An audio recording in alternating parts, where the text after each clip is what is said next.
Hi friend, ఈ వీడియోలో చూపిస్తుంది ఏంటంటే నల్లేరండి.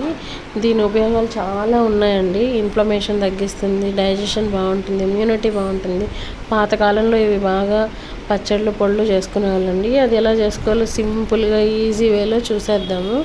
అందుకోసం ముందు నల్లేరు తీసుకొని, అవి దురద ఎక్కువ ఉంటుందండి. మనం సైడ్స్ అంతా కట్ చేసుకొని నీట్గా ఆయిల్లో ఫ్రై చేసుకుంటే దురద అనేది ఉండదు. దానికోసం నేను ఒక కప్పు మినపప్పు, ఒక కప్పు పచ్చెనపప్పు వేయించేసుకున్నాను కలర్ చేంజ్ అయ్యేంత వరకు. తర్వాత ఒక కప్పు ధనియాలు, ఒక 4 స్పూన్ల జీలకర్ర వేసుకొని అవి కూడా వేయించేసుకున్నాను. అన్నీ వేయించేసుకొని పక్కన పెట్టుకోవాలి. తర్వాత ఎండుమిర్చి ఒక 20 ఎండుమిర్చి వేసుకున్నానండి. ఇది 1/2 కిలో నల్లేరండి. 1/2 కిలో నల్లేరుకి నేను చెప్తున్న మెజర్మెంట్స్. ఒక చిన్న నిమ్మకాయ సైజ్ అంతా చింతపండు కూడా తీసేసుకున్నాను. అవన్నీ కలర్ చేంజ్ అయ్యేంత వరకు వేయించేసుకొని తర్వాత మనము కడిగి పెట్టుకొని కట్ చేసుకొని నల్లేరు కూడా కొద్దిగా ఆయిల్ వేసుకొని ఆయిల్లో ఫ్రై చేసుకోవాలి. దురద అనేది ఉండదండి ఆయిల్లో ఫ్రై చేసుకుంటే.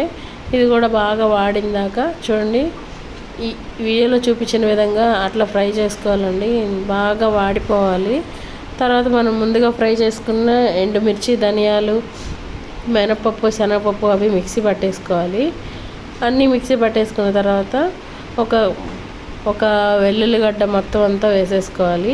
రుచికి సరిపడా ఉప్పు వేసుకొని గ్రైండ్ చేసుకొని పక్కన పెట్టుకోవాలి. తర్వాత మనం లాస్ట్లో నల్లేరు కూడా వేసేసుకొని మిక్సీ పట్టేసుకొని ఒక బౌల్కి వేసుకొని అంతా కలుపుకొని టేస్ట్ చూడమేనండి. అంతేనండి, ఎంతో సింపుల్గా ఈజీగా. మీరు ట్రై చేసి చూడండి.